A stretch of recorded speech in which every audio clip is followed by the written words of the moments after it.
Hey everyone, welcome to the next topic. In this topic, we will make a new composition from media.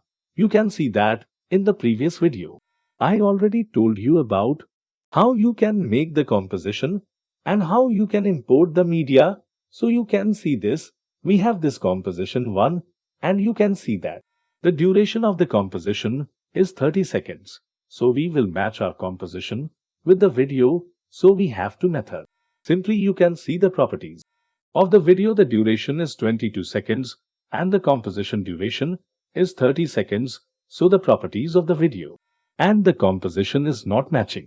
So the first method is you can change the composition settings. Just right click on the composition and change the duration to 22 seconds and match the properties. Just change it to 22 seconds and click OK. Now you can see that the properties are matched. But this is a long method. We have another method that is easier than this. So just remove this composition and then we have to make another composition.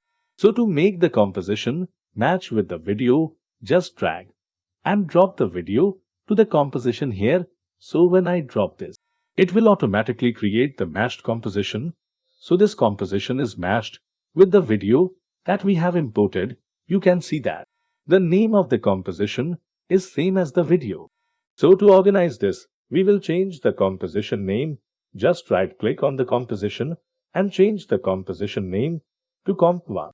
You can see that now our composition is created and named perfectly. So this is how you can change the composition and adjust the composition according to the media. Basically, we have to copy the video composition to make the composition.